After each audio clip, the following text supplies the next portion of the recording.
चलिए स्टूडेंट, हम लोग क्वेश्चन नंबर 4 को सॉल्व करते हैं। देखिए क्वेश्चन नंबर 4 में क्या कहा जा रहा है स्टूडेंट, आप लोग क्वेश्चन को पढ़िए। इसमें कहा जा रहा है एक गोलाकार गुब्बारे में हवा भरने पर उसकी त्रिज्या 7 सेंटीमीटर से 14 सेंटीमीटर हो गई। यानी कि प्रारंभ में जब हमारे पास गुब्बारा था तो उसकी त्रिज्या कितनी थी, 7 सेंटीमीटर थी। और जब ने गुब्बारे को फुला दिया तो फुलाने के बाद कितनी त्रिज्या हो गई, 14 सेंटीमीटर। तो लिख लीजिए गुब्बारे की त्रिज्या कितनी थी।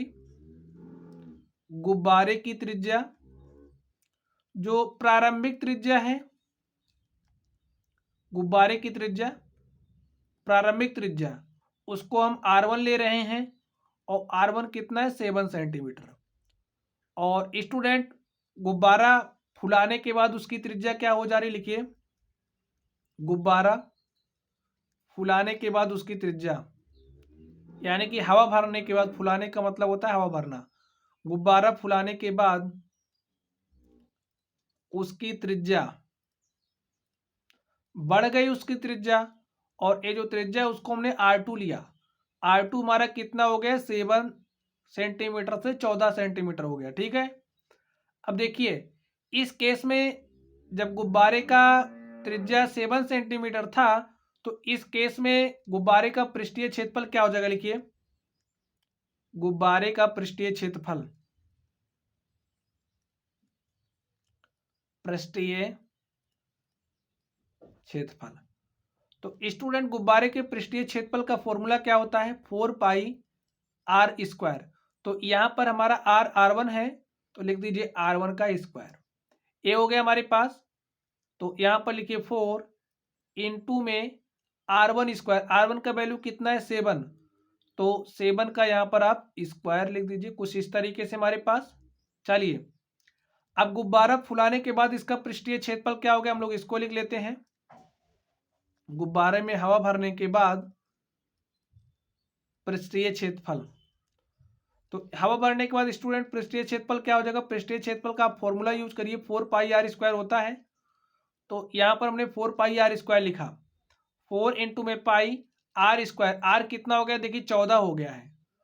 तो यहां पर R2 है तो R2 लिख दीजिए, 14 लिख दीजिए, 14 इंटू में 14। इस तरीके से हमारे पास हो गया।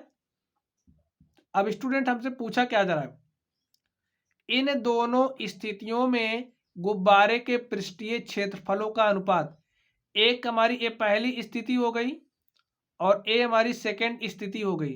तो दोनों स्थितियों का हम लोग अनुपात निकाल लेते हैं। पहले वाले को सेकंड वाले से डिवाइड कर देते हैं। लिखिए दोनों स्थितियों में,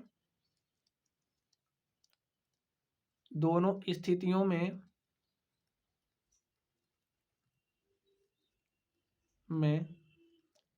अनुपात, पृष्ठीय क्षेत्रफलों का अनुपात, पृष्ठीय क्षेत्रफलों का अनुपात। तो स्टूडेंट यहां पर जो हमारा फर्स्ट नंबर है, फर्स्ट नंबर को सेकंड नंबर से आप डिवाइड कर दीजिए।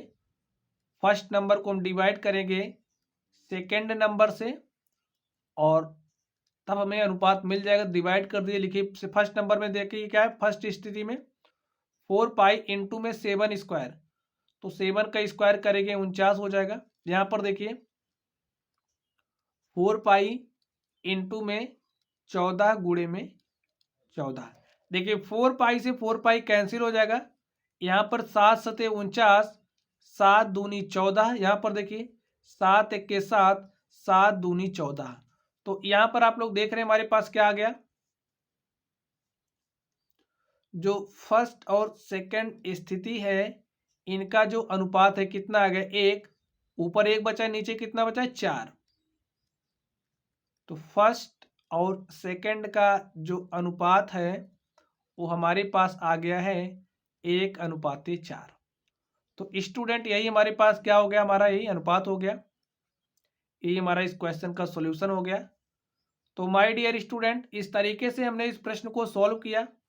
आप लोग इसको एक लाइन में भी सॉल्व कर सकते थे। देखिए कैसे, अब गुब्बारे के पृष्ठीय क्षेत्रफलों का अनुपात पूछ रहा है, हम लोग फॉर्मूला जानते हैं 4 पाई, पहले की त्रिज्या हमारी R1² है, अनुपात पूछा जा रहा है और दोनों का अनुपात निकाल लीजिए। देखिए इससे कैंसिल हो जाएगा, R1² अपॉन R2²।